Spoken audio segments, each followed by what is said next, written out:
What separates a pro prepper from a hobbyist?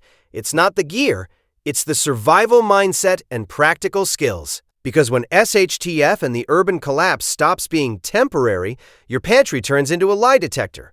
Most people's idea of survival tactics for long-term food storage means extra Pringles and rice in plastic bottles. You read some half-baked DIY gimmicks online, sealed everything up, and now you're waiting for the apocalypse with confidence. Until the Weevils claim your rice as sovereign territory. Today, we're dissecting the Mylar cult. You'll see exactly how pet bottles slowly poison your stock pantry over time. I'll show you how to spot fake Mylar bags that are basically toxic trash, and share the prepper hacks that fix your smart vacuum sealer for pennies.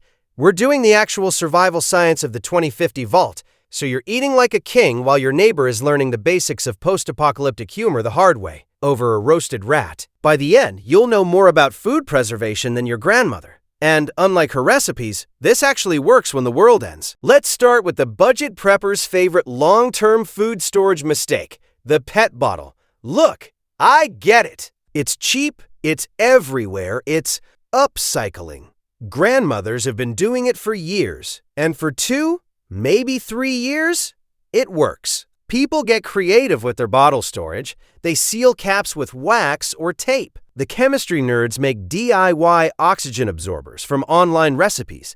You throw in its salt, or maybe some expert on YouTube told you to pour a shot of vodka in there to kill the bugs. Now you have drunk Weevils and soggy rice. The real issue isn't bugs. That's easy. Heat your grain to 180 degrees Fahrenheit, about 82 degrees Celsius. For 20 minutes, kill everything, remove moisture. Done. The fundamental problem is physics, and survival science doesn't care about good intentions. Plastic is porous, not visibly, but molecularly. Oxygen molecules are small enough to migrate through the polymer matrix of your bottle over time. That grain plastic bottles is slowly oxidizing every single second. By year 5, that life-saving rice has the nutritional value of sawdust. PET bottles are a short-term solution. If you're okay with rotating your stash every 2 years, stick to bottles. But if you want a set-it-and-forget-it bunker, you need the Mylar bag method. Mylar bag was designed to keep moisture out of electronics.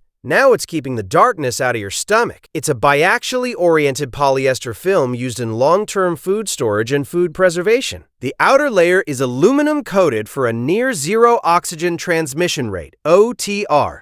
The inner layer is food-safe polyethylene designed for thermal bonding. Together, they create a barrier measured in angstroms. No oxygen, no moisture, no light degradation. Your food stays biologically stable for decades. Now, don't get cheap on your life. You'll see Mylar bags on AliExpress for pennies. You pack them, you feel like a hero. Fast forward 10 years. You're starving. You open the bag, and it smells like a toxic waste dump because you bought metallized polyester instead of food-grade Mylar. Real Mylar is smooth with different coatings on each side. Outside, metallized, shiny, reflective. Inside, matte, whitish, food-safe layer. How to spot a Mylar bag. Use the iron test. Outer surface, you can press a hot iron directly on it. Nothing sticks. Nothing melts. Real Mylar won't flinch. Otherwise, it's fake. The inner surface. It should immediately bond to heat. If it doesn't seal perfectly, trash it.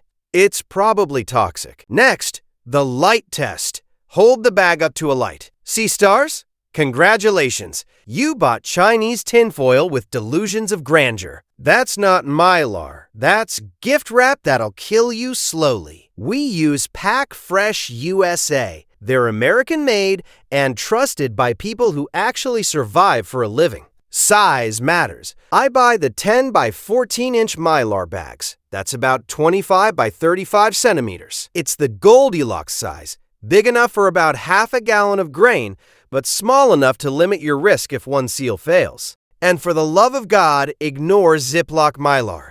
A Ziploc is a suggestion of closure. For a 30-year shelf life, you need a heat seal. You need an iron or a sealer to melt those layers into a single molecular wall. Here's where everyone screws up. Problem you take your expensive food saver, you put the Mylar bag in, and nothing. The machine whirs, but the bag just stares back at you, full of air. No actual vacuum happens. Why? Because Mylar is too smooth. Standard vacuum bags have channels, texture to let air out. Mylar bags weren't designed for vacuum sealers. They were designed for iron sealing. Vacuum sealers came decades later, and survivalists adapted them. So how do you properly vacuum seal a Mylar bag with a standard household vacuum sealer? Here's one of those prepper hacks that actually works. You need a simple plastic spacer to keep the air channels open. Listen carefully. Take a standard Ziploc bag.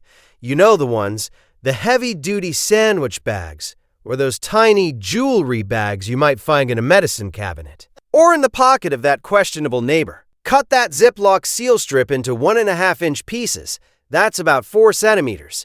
These little plastic ribs are going to be your air bridge. One piece is enough. The critical step: insert one piece perpendicular to the opening of your Mylar bag. If you lay it horizontally, you're just sealing the seal. It must bridge the gap from deep inside the bag to the vacuum nozzle. The pro tip: teamwork.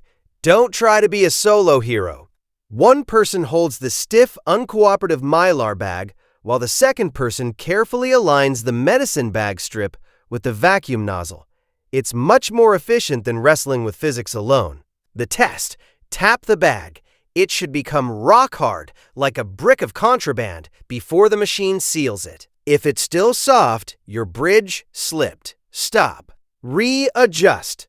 Do it again. It's a 2-cent solution to a $200 problem. You're welcome. But vacuuming isn't enough. You can't get 100% of the air out. That's where oxygen absorbers come in.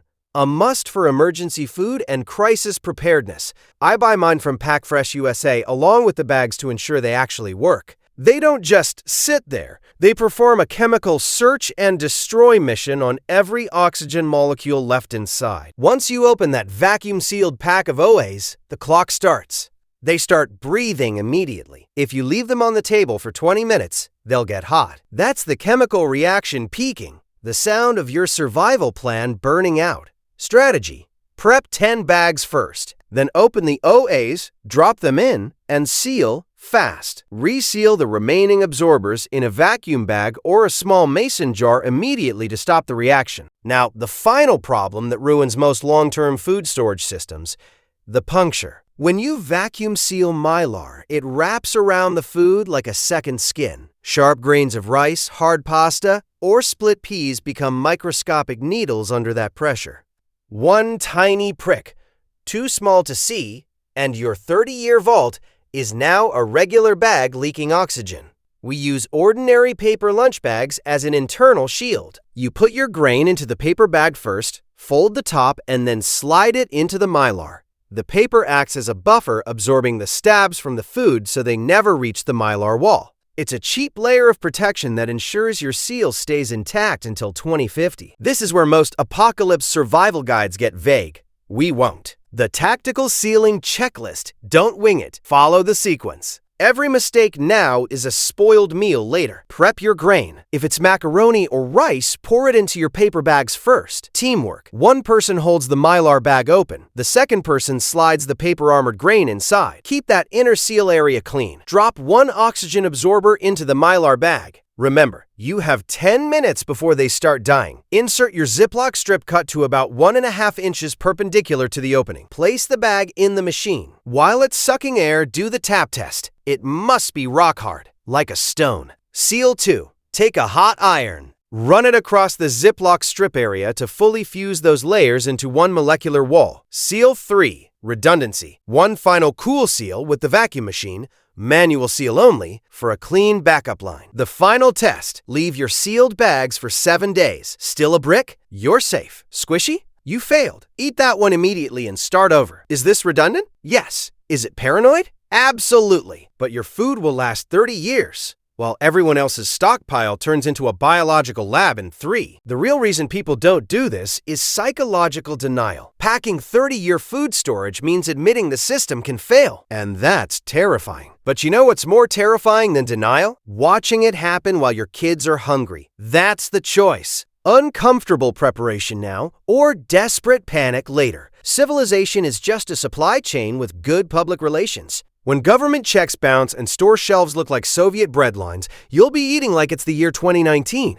Not because you're lucky, because you understood physics. Pack your food, seal it right, stack it deep. And when your neighbor knocks, you can decide if you're feeling charitable or Darwinian.